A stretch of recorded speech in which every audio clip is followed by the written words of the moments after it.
Going back to my point, Bryson was incredibly impressive.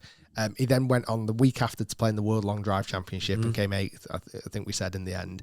I'm becoming a big fan. I really am. I just am. I think, and even since the podcast on Thursday, I think I've become even more of a bigger fan. Why? What's changed since Thursday? Just social media's class. It's really good. Like you're really getting involved. I'm really getting involved. Do you regret all the stuff you've said on Twitter now, like calling him out about the shouting for and stuff? No, he should still do that. But he should. But like the stance you took, it was quite strong and like called him out. Do you feel like you wish you'd not have we were it? just trying to get clicks. No, on a serious note, like I still think there's a couple of things that he could do better. Just for me, it's more traditions and things like that he could be shouting for, and whatever. But on top of that, I've got to kind of give him a lot of credit because of what he's doing for golf, the excitement. Like when I'm on Instagram, this is a good barometer, and I'm flicking through Instagram stories. I'm excited to see his circle at the top of the page now. Question then. He's obviously getting massive on social media, and he wants to be growing his YouTube channel and his other stuff. Does a part of you feel like, I'm guessing obviously you'd love to collaborate with him. Do you ever feel like because of all the full stuff on Twitter that he might be like, no, now? Or he might not do, yeah. Do you reckon he wouldn't even know? Do you reckon he'll know about that? Yeah, I think he would. Do you reckon he'd be bothered or not? Who knows? We'll find out, eh? Should we collaborate? Why don't you invite him to collaborate now and see what happens? Bryson, if you're watching, I'm really sorry. I'm really sorry about all the 4 stuff. No, first off, what you're doing for the game of golf is phenomenal. Keep it up. You're really changing the game. If you ever want to do a collaboration, let's do a collaboration. You can teach me how to hit the ball a long way. I'll teach you how to shout for in a safe, responsible way. I think a collaboration with Bryson would be sick. I think there would be a lot of... That'd be a really popular video.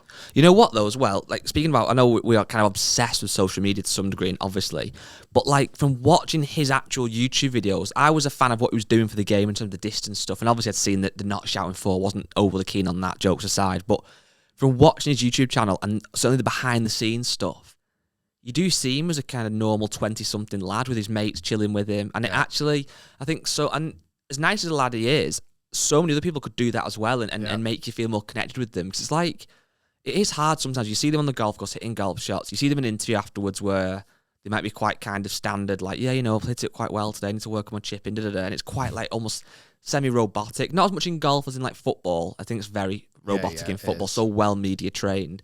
But even then we spent time with Min Woo Lee, you see this lad in real life and what he's into and his stuff, and you actually become so much more connected with them. I think so many more golfers, if they've got the time, like should do more on social media to get that fan base. Not even for making money, but just to let people in a bit more. Yeah, no, you're dead right. And I feel like I'll tell you where I really, again, going back to, I watched more clips since, again, the podcast was on Thursday.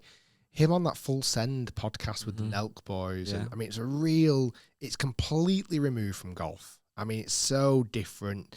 I mean, those guys are absolutely crazy. But you saw a totally different Bryson again. Like, I felt like he was a guy, I could hang around with that guy. But do you not think, though, as well, I completely agree, it's kind of, so that should be obvious, because when you think about it, when you're playing golf, you act differently playing golf than you would just chilling. Certainly if you're playing golf with other people and you're playing golf for money and you're playing golf professionally, it's very hard to be yourself and to well, not to be yourself, but, well, yeah, to show the other side of you. Yeah. And that's why every now and again when you get that kind of golfer that does, i.e. a Seve or like a John Daly or a Beef, they get massive amount of like loyalty and fans because they are a bit different. Whereas somebody like, again, no disrespect, but Matt Fitzpatrick, he might be an unbelievably nice lad, and I'm sure he is, and they're cool. But I'll never see him as being a golfer. Correct. And I'd like to see more of that side of their life, but it's difficult, I guess, isn't it? Yeah, and some of them might not want to share it. They might want to keep things private. I get all that. Completely. But honestly, I feel like what Bryson's kind of doing at the moment, with not only what he's doing on the golf course and his golf and how he's changing the game, how he's hitting the ball further, I honestly believe he's going to dominate at some point. I'm not quite sure when it's going to all click into place. I really do think he's going to go on a run to dominate.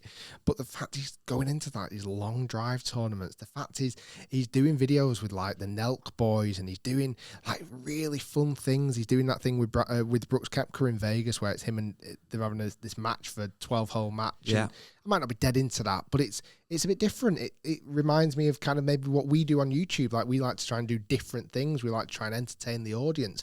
I feel like he's doing that, but in his own kind of special way. And that's what we need. Like we've said so many times about how we got into golf. Massively, Tiger influenced that and certainly kept you going. And so many golfers now, if you're under the age of 35, maybe even a bit older, maybe even under 40 pretty much, you grow up loving watching Tiger. We do need amazing golfers that play the game very well, but we also need those personalities that can inspire people. Correct. And Bryson, I think, is driving that. Yeah.